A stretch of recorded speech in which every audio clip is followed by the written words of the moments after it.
મુખ્ય કારણ આ છે, કારણ કે તામસી પ્રકૃતિ છે, આપણા સ્વભાવમાં તામસ લાવે છે, આપણા વિચારોને બગાડે છે, વિચારોને શિથિલ બનાવે છે, ને એટલા માટે દરેક સાત્વિક પરંપરામાં કાંદા લસણ વર્જિત કહેવામાં આવ્યા છે. મૂળ આનું આ કારણ છે. દુર્ગંધ મારે છે, ભાવ પક્ષ છે, અને વાત યથાર્થ પણ છે, એમાં કંઈ ખોટી વાત પણ નથી. છેલ્લે ગિરિરાજજીને હરિદાસ સ્વર્ય કેમ કહેવાય છે, આપણે બહુ સુંદર રીતે ગઈકાલે એની ચર્ચા કરી. અનેક પ્રકારે શ્રી ગિરિરાજજીએ ઠાકોરજીની સેવા કરી છે. દાસોમાં પણ સૌથી શ્રેષ્ઠ શ્રી ગિરિરાજજી છે, એટલા માટે હરિદાસ વર્ય કહેવામાં આવે છે. તો ગઈકાલે ખૂબ વિસ્તારથી એની ચર્ચા થઈ, કે અત્યારે કરવાની મને આવશ્યકતા લાગતી નથી.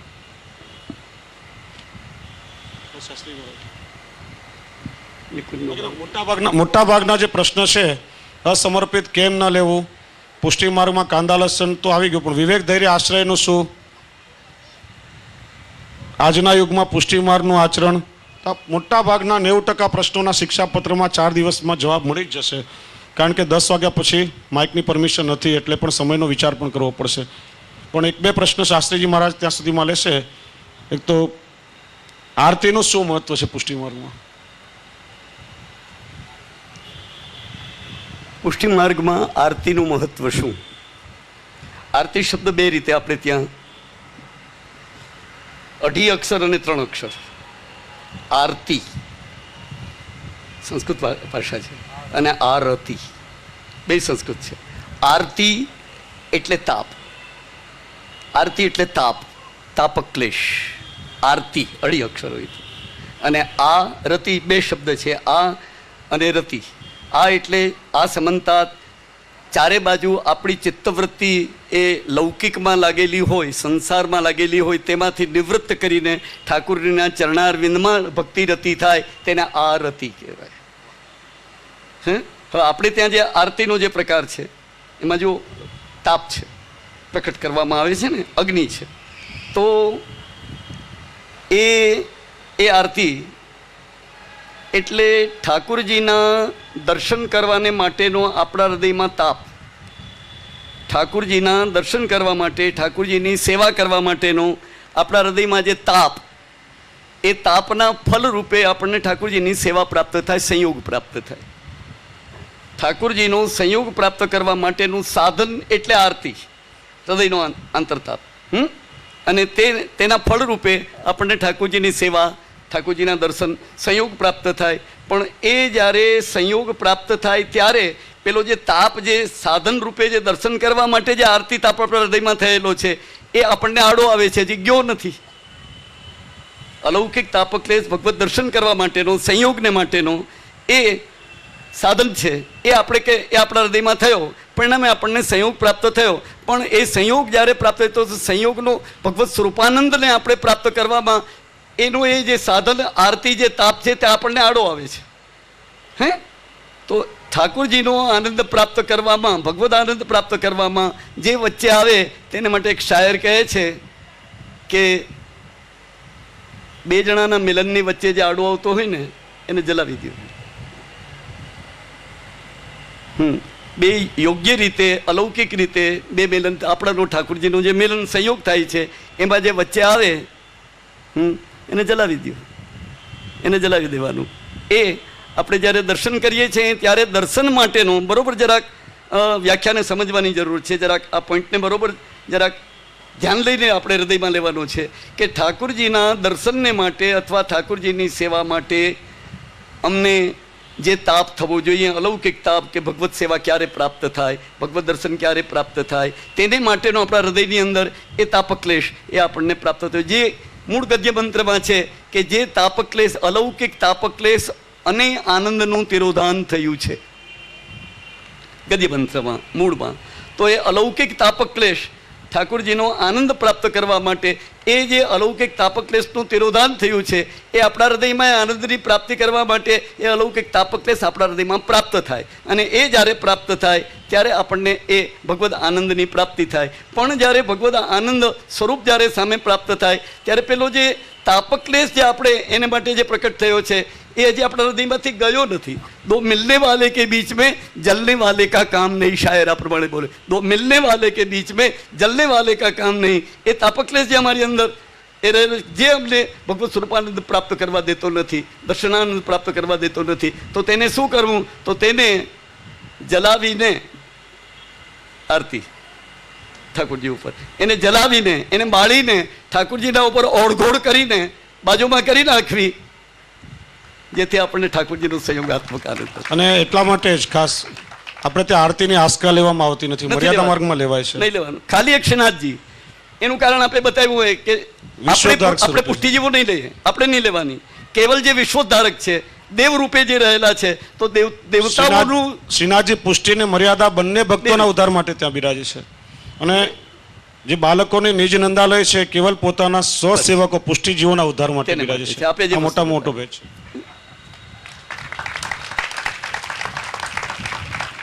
કૃપા એટલે શું? સાઈ પ્રસાદ, ચર્ચા પહેલા બહુ વિસ્તારથી ગઈ, પરમ દિવસે થઈ ગઈ. માનસી સેવા એટલે શું? આપણે ત્યાં માનસી સેવા નથી, અવસ્થા છે. અવસ્થા. વાહ. તનુજા વિતજા કરતા કરતા આજે પણ ખૂબ સુંદર ચર્ચા થઈ. એ અવસ્થા, પ્રેમ આસક્તિ જે વ્યસન અવસ્થા બતાવી એ માનસી અવસ્થા છે.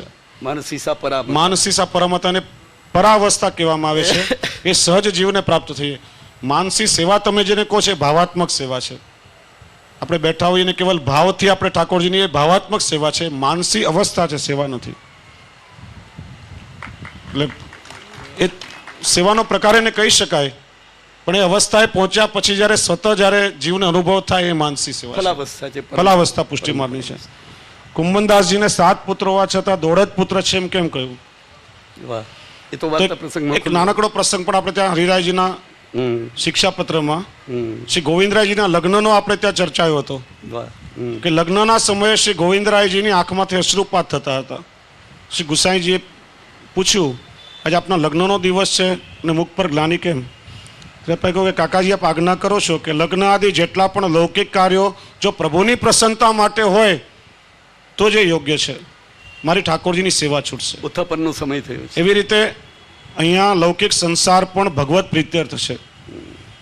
લગ્ન થઈને કેવલ મોજ મજા આનંદ પ્રમોદ માટે નહીં, પણ લગ્ન થશે, પત્ની આવશે, મારા ઠાકોરજીના સેવામાં સહાયક બનશે, બાળકો સેવોપયોગી થશે. અને પુત્ર કૃષ્ણ પ્રિય રતિ, પુત્રી કૃષ્ણ પ્રિય રતિ, ઠાકોરજીની સેવામાં પ્રીતિ કરવા વાળો એવો દૈવી પુત્ર મારે ત્યાં આવે, ભગવદી અમારે ત્યાં પ્રગટ થાય, એ કામનાથી આપણે ત્યાં લૌકિક સંસાર છે. કુંભનદાસજીને 7 પુત્ર હતા. એમાંથી ચત્રભૂતદાસ એ લીલા સંબંધી હતા અને કૃષ્ણદાસ કેવલ ગાયોની સેવા કરતા, એટલા માટે 1.5 પુત્ર કયા છે. બાકીના તો કેવલ લૌકિક, જેમને સ્વરૂપનું કોઈ જ્ઞાન નહીં, તો એટલા માટે કહ્યું કે મારે 1.5 જ પુત્ર છે. જેમ એક બહુ સરસ સુભાષિત છે કે એકે નાપી સુપુત્રેણ સિંહી સ્વપિતિ નિર્ભયમ સહૈવ 10 પુત્રૈર ભારમ વહતી રાસભી. સિંહણ કેવલ એક સંતાનને જન્મ આપી ને નિર્ભયતાથી સૂઈ જાય છે કે આ સિંહનું જ સંતાન છે, પણ ગધેડીને 10 સંતાન પેદા કરીને પણ છેવટે ભાર જ ઉપાડવો પડે છે. એમ પુષ્ટિ માર્ગમાં વૈષ્ણવને ત્યાં થાય તો એ સિંહના સંતાન છે, ને આપણા પછી એવા ભગવદીય સંતાન થાય એ માટે આપણે કાળજી રાખવી જોઈએ. જો આપણા સંતાન ભગવદીય વૈષ્ણવ ન હોય, પ્રભુને પ્રેમ કરવાવાળા ન હોય, તો આપણા સંતાન જ નથી, કેવલ લૌકિક છે. એટલા માટે અહીંયા 1.5 પુત્ર કયા છે. છેલ્લો પ્રશ્ન આવ્યો છે એ જરા, પુષ્ટિ માર્ગમાં વિશેષ મહત્વ ચરણ સ્પર્શનું શા માટે છે, તેમજ ગૂઢ રહસ્ય શું છે? એક સૌથી છેલ્લો પ્રશ્ન આવેલો છે બળવંતભાઈ દેસાઈ. નાનો પ્રશ્ન છે. અષ્ટાક્ષર મંત્ર શ્રી કૃષ્ણ શરણમ. એ છે. પંચાક્ષર મંત્ર એવું છે કે એનું મૂળ પ્રાગટ્ય પણ ગૌલોકમાં અને બ્રહ્મ સંબંધનું મૂળ છે, એટલા માટે વગર અપરસમાં બોલી શકાય નહીં. 5 અક્ષરનો પંચાક્ષર મંત્ર છે, કેવલ અપરસમાં ઠાકોરજીની સન્મુખ જ બોલી શકાય. જે ગદ્ય મંત્રના છેવટના 5 અક્ષર, છેવટના પણ, એટલા માટે જ આપણે બ્રહ્મ સંબંધ અપરસમાં ઠાકોરજીની સન્મુખ લઈએ છીએ. અને દ્વાદશાક્ષર મંત્ર એ શ્રીમદ ભાગવતજીમાં બતાવેલો ઓમ નમો ભગવતે વાસુદેવાય એ દ્વાદશાક્ષર મંત્ર છે. બરોબર છે.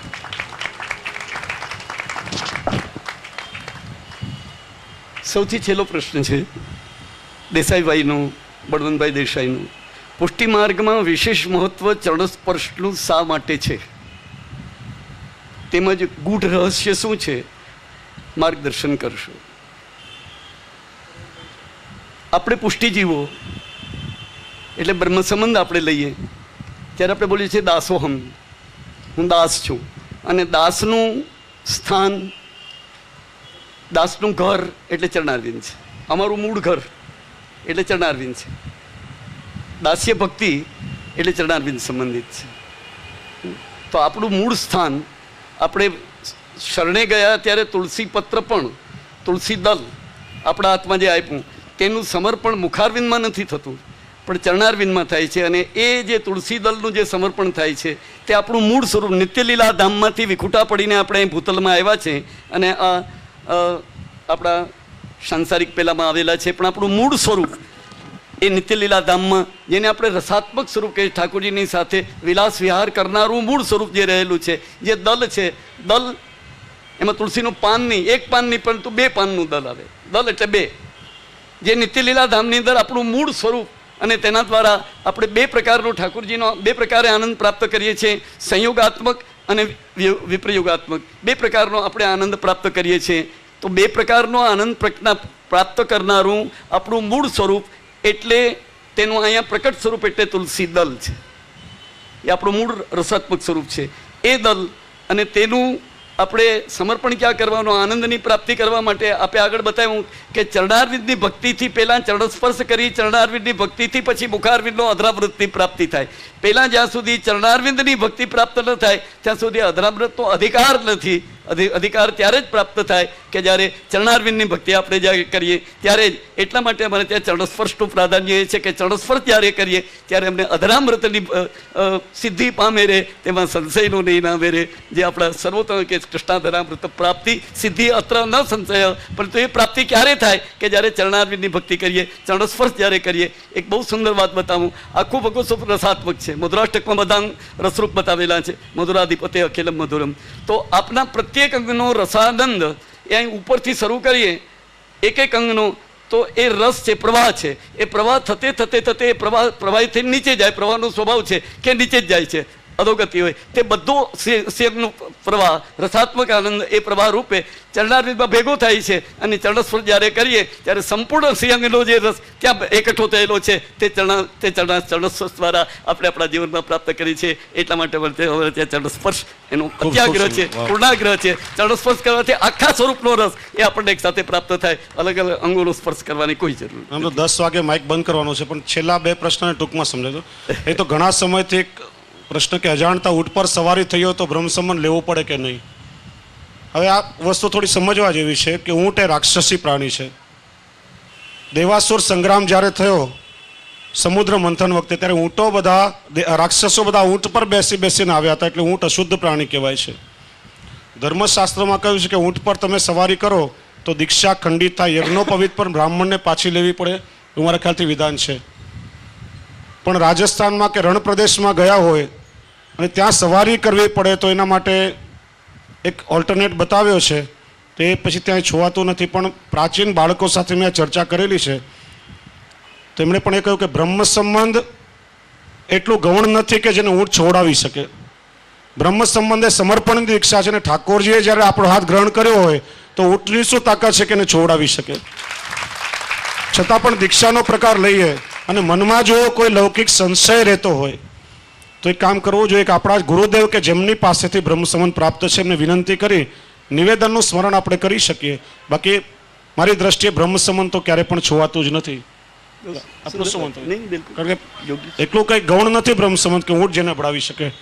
અને બીજી મહત્વની વાત, 3-4 પ્રશ્નો આની અંદર આ રીતના આવેલા છે કે વલ્લભકુલના બેટીજી પાસે ઠાકોરજી પુષ્ટ કરાવી શકાય કે નહીં, અને ફક્ત વલ્લભકુલના બાલક પાસે જ કરાવાય. એ ચર્ચા હમણાં આગળ જ આપણે કરી કે આપણે ત્યાં શ્રી મહાપ્રભુજીની પરંપરામાં વલ્લભ વંશજ પુરુષ આચાર્ય સ્વીકાર છે. એટલા માટે ગુરુ સંબંધી જે પણ પ્રણાલિકાઓ છે, બ્રહ્મ સંબંધ આપવું, ઠાકોરજીની સેવા પુષ્ટાવી, સેવાકીય કોઈ પણ આજ્ઞાઓ આપી, કે ગુરુ ગાદીથી ગુરુ પરંપરાથી સંબંધિત જે પણ ક્રિયાઓ છે એ કેવલ વલ્લભ વંશજ પુરુષ આચાર્યને અધિકાર છે. સ્ત્રીઓને અધિકાર નથી. એટલે અમુક જગ્યાએ વહુજીઓ કે બેટીજીઓ બ્રહ્મ સંબંધ આપે છે, બિલકુલ અયોગ્ય પ્રકાર છે. ને આપણે ત્યાં શ્રી મહાપ્રભુજીના બેઠકજીઓમાં પણ એમને સેવાનો અધિકાર પ્રાપ્ત થતો નથી. આ વસ્તુ વૈષ્ણવોએ પણ બરાબર સમજવી જોઈએ. ઘણી જગ્યાએ આ યમુનાજીનું સ્વરૂપ છે એમ પણ કહેવામાં આવે. એક નાનો પ્રશ્ન હું તમને પૂછું. વસ્તુ ભાવ છે, બીજું કંઈ ખોટો ભાવ વાસ્તવિક ભાવાવેશની એક વસ્તુ એ જુદી વાત છે. એ ભાવની એક વસ્તુ. વલ્લભ કુલના બેટીજી તરીકે કે વહુજી તરીકે પૂજ્ય છે, દંડવત આદિ આપણે એમને આદર આપીએ, માન સન્માન પૂરું આપીએ, પણ યમુનાજીનું સ્વરૂપ, એક વાત તમને પૂછું, યમુનાજી તો ઠાકોરજીના ચતુર્થ પ્રિયા હતા ને વલ્લભને આપણે જો સાક્ષાત ભગવત સ્વરૂપ માનતા હોઈએ તો પછી એ તો પ્રિયાજી છે, એમના બેન કેવી રીતે હોઈ શકે? અને બીજી વાત, જો યમુનાજી હોય તો અમે એમના ભાઈ શું યમરાજા થઈ ગયા? એટલા માટે આપણે ત્યાં પ્રાચીન બાળકો પાસે સાંભળ્યું છે, એટલા માટે કહું છું કે ચરણ સ્પર્શ પણ નિષેધ છે, કેવલ દંડવત કરવાની જ પરંપરાને પ્રક્રિયા છે. અને બેટીજી વલ્લભ કુલના બેટીજી છે, વલ્લભ વંશજ આચાર્ય નથી, એટલા માટે સેવાકીય કોઈ પણ અધિકાર એમને પ્રાપ્ત થતા નથી. અને લગ્ન થયા પછી તો સાસરે ચાલ્યા જાય, એમનું તો ગોત્ર પણ બદલાઈ જાય, એ તો ભટજીના પત્ની તરીકે થઈ જાય, તો પછી એમનું અધરામૃત પણ વૈષ્ણવથી લઈ શકાય નહીં. આ સ્વમાર્ગીય સિદ્ધાંત છે ને મૂળ વાત છે ને બિલકુલ યથાર્થ છે. પણ માન સન્માનની દ્રષ્ટિએ આદરણીય ચોક્કસ કહી શકાય. એક ગુરુના પુત્રી કે ગુરુના પત્ની તરીકે યથાયોગ્ય એમને આદર સત્કાર કે માન સન્માન આપણે આપવું જોઈએ, પણ ગુરુ પરંપરાનો કોઈ પણ અધિકાર એમને કોઈ પણ પ્રકારે પ્રાપ્ત નથી. આ સંપ્રદાયનો મૂળ સિદ્ધાંત છે.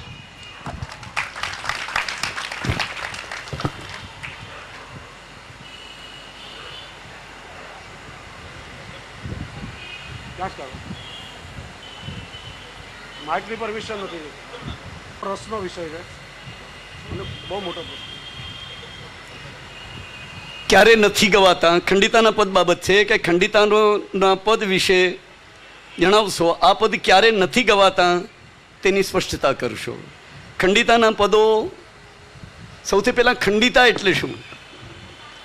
આખો આપણે ત્યાંનો ગોપીજનોનું આ એક સ્વરૂપ છે, આ વ્રજભક્તોનું સ્વરૂપ છે. ખંડિતા એટલે વ્રજભક્તનું સ્વરૂપ છે. હા, તો ખંડિતા એક ભાવ છે, ગોપીજનોનો ખંડિતા એક ભાવ છે. અને ખંડિતાનો પ્રકાર નંદાસજીએ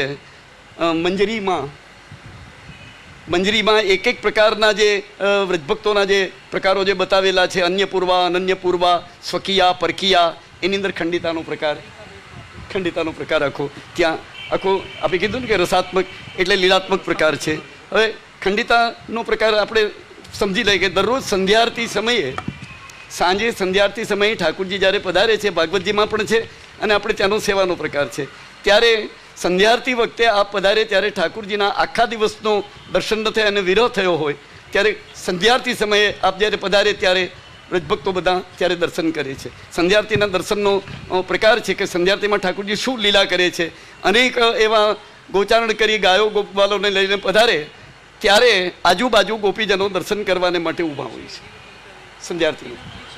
હા, એ જ દિન પરીક્ષાએ જે બતાવ્યું છે તે આપણે ત્યાં ભગવદીઓએ આ દર્શન કરાવે તે પ્રકાર લીધેલો છે કે જ્યારે આ પધારે છે ત્યારે આજુબાજુ ગોપીજનો દર્શન કરવા, આખા દેશનો વિરોધતાપ દૂર કરવાનો. દિવસ સૌ શ્યામા મળી રસ રૂપ તણો યશ ગાયેજી. આખો દિવસ ઠાકોરજીના દર્શન ન થાય ત્યારે એના ગુણાનુવાદ ગાય અને સાયંકાલે જ્યારે ઠાકોરજી જ્યારે પધારે ત્યારે આપના દર્શન કરે અને દર્શન કરે ત્યારે આજુબાજુ ઊભા હોય છે. નીચે જેટલા ઉભે એટલા નીચે ઉભે. આપણે ત્યાંનો દર્શનનો પ્રકાર આપણો અને ગોપીજનોનો દર્શનનો પ્રકાર સરખો છે, પરંતુ આપણી પાસે ગુસ્સાબાજી નહોતા કરતા એમ. હા, આગળનાને હટાવો ને આ કરો, એટલો જ ફરક હતો. નીચે જેટલા ઉપર એટલે નીચે, બાકીના પછી ઉપર વગેરે. અટા અટારી ઝરોખન ચોખન મોખન ઠોર ઠોર તે પરત કાં કરી, હા કે હટક હટક ગાય ઠઠક ઠઠક રહી, ગોકુલ કી ગલી સા કરી. સંધ્યાઆરતીનો આખો ઠાકોરજીનું લીલાત્મક સ્વરૂપ. અને તો તે વખતે ત્યાં બધું કે ઠોર ઠોર તે પરત કાંકરી, ત્યાં જે નંદાસજી જે બતાવેલું છે, તો એ કાંકરી એટલે શું? તો ત્યાં કે કુંદકલી ચંપકલી. હા, ઉપર જે સૌ અગાસી, અટારી એટલે અગાસીમાં ઊભીને જે દર્શન કરતા હોય, બાજુમાં બે ઊભા છે અને એ ઉપરથી ઠાકોરજીનું મુખાર નીચે, ઉપરથી મુખાર. એટલા માટે શું કરે? ઉપરથી આ કુંદકલી ચંપકલી કોમલ એવી આ કાંકરી એ ઉપર મસ્તક ઉપર કરે. ઠાકોરજી હસ્તમાં લે કોની છે માટે જોવા માટે આમ ઉપર કરે એટલે મુખાર વિના દર્શન થાય. ઉપર અટારીમાં એને દર્શન ન થાય, મુખ નીચું હોય ને, ઉપર ઊભા છે એટલે એને દર્શન આપે. તે વખતે એ વ્રજભક્તો, એ નિકુંજ નાયિકાઓ, એમાંના વિનંતી કરે કે આજે રાત્રિના મારી નિકુંજમાં આપને પધરાવવા છે તો તેને માટે હું તૈયારી કરું આપને પધરાવવાની. ત્યારે ઠાકોરજી નંદદાસજી કીર્તન કે નંદદાસ પ્રભુ દ્વારે દ્વારે ઠાડે હોત વચન માંગત કાવુસો હા કહી કાવુસે ના કરી હા કે હટક હટક ગાય ઠટક ઠટક રહી ગોકુલ કી ગલી સા કરી. ત્યાં બતાવે છે કે ગોપીજનો બે બાજુમાં સખીજનો ઊભા છે. એકે એ કુંદકલી વગેરે નાખી હાથમાં લીધી તો તેની અંદર વિનંતી છે, વિનંતી પત્ર છે. આમ ખોલે ઠાકોરજી તો તેની અંદર વિનંતી છે શું, આજ મારી નિકુંજમાં હું તૈયારી કરું, આપ મારી નિકુંજમાં રાત્રે આપ પધારશો. કાવુસો હા કહી એને કહે છે કે હા જરૂર કરો તૈયારી. નૈન સેન ચાલે છે નેત્ર દ્વારા.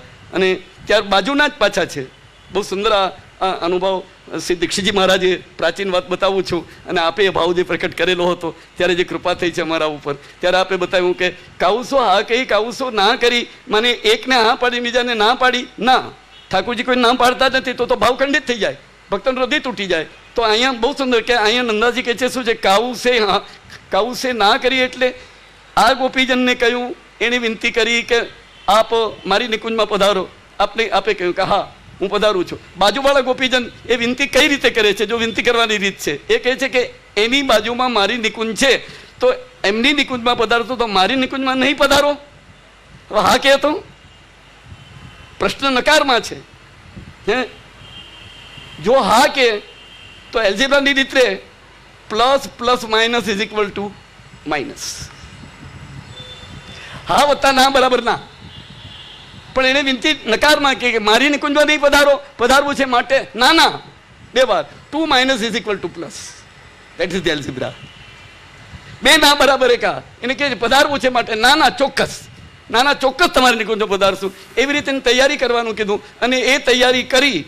એમાં આપ તો ભક્ત મનોરથપૂર્વક છે, નંદાલયમાંથી પધારી રહ્યા છે, એમાં વચ્ચે કોઈ પાછા વ્રજભક્તની નિકુંજ આવી, દ્વારમાં ઊભા હતા, વિનંતી કરી જરા મારી નિકુંજમાં પધારો ને, એટલે એની નિકુંજમાં પધાર્યા અને એના મનોરથને પૂર્ણ કરવામાં વહાં જે સમય આપ્યો હતો એના કરતાં લેટ થયા, મોડા થયા. અહીંયા તેના મનોરથને પૂર્ણ કરી અને જ્યારે પધાર્યા તો સામગ્રી વગેરે જે સિદ્ધ કરી હતી એ તાજી સામગ્રી હતી, એ સામગ્રી વાસી થઈ ગઈ, પુષ્પમાલા વગેરે વાસી થઈ ગઈ. અને જ્યારે એ રીતે પધાર્યા ત્યારે એનો ભાવ ખંડિત થયો માટે તેને ખંડિતા કહેવામાં આવે. આ ખંડિતાનો વાસ્તવિક પ્રકાર આ રહેલો છે. પછી ખંડિતાનો આગળ ખંડિતાનો એકાદું કીર્તન જ્યારે લઈએ સમય નથી, બાકી આખો પ્રકાર એટલો અલૌકિક ને એટલો સુંદર છે કે ખંડિતાનું આપણે ખંડિતાના કીર્તન દ્વારા આખો ભાવાત્મક પ્રકાર બહુ સુંદર લીલા છે. ખંડિતા લીલા અતિ સુંદર લીલા છે. તેનો પ્રકાર આપણે પછી તેના દ્વારા આપણે પ્રાપ્ત કરીશું.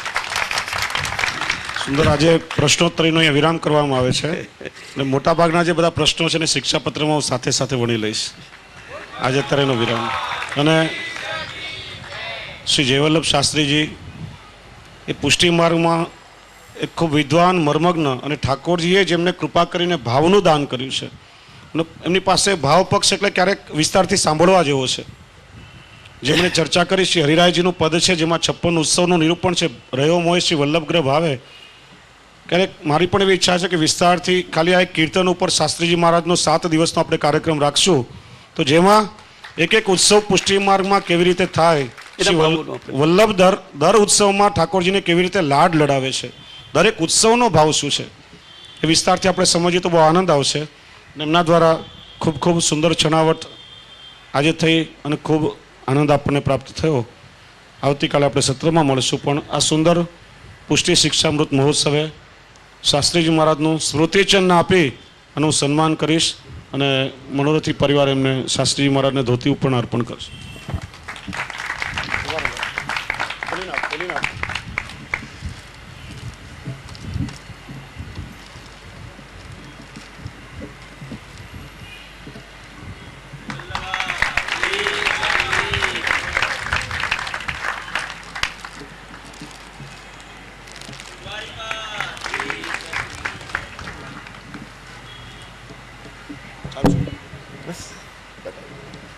આ બધા વૈષ્ણવોના મારા ઉપર ખૂબ કૃપા થઈ છે વલ્લભીની કે જેથી મારી વાણી આટલી પવિત્ર થઈ. તેને માટે આપ વૈષ્ણવોનું ઋણ તો છું, તમારો ઋણી તો રોજનો જ છું. વૈષ્ણવનું ઋણ હોવું જ જોઈએ. એટલે હું તમારો રણાનુબંધી પણ છું અને આપે જે મનોરોધ કરેલો છે જ્યારે પણ પરસ્પરને આપણી તારીખો નક્કી થશે ત્યારે આપણે 7 દિવસમાં નહીં પૂરું થાય 12 દિવસ લેવા જોશે, જેથી બધા ઉત્સવોને આપણે બરોબર રીતે લઈ શકીએ. આપણે 12 દિવસ તો હું 12 દિવસ આપીશ તમને અને 12 દિવસ સુધી આપણે દરરોજને માટે 6 કલાક ઓછામાં ઓછા જોશે, જરાય ઓછો ટાઈમ નહીં ચાલે, 6 કલાક આપણે લેશું અને બધા ઉત્સવોના ભાવો સેવાનો પ્રકાર એ આપણે આનંદથી પ્રાપ્ત. 7 દિવસમાં 3 કલાક આવતા નથી કામ છોડીને.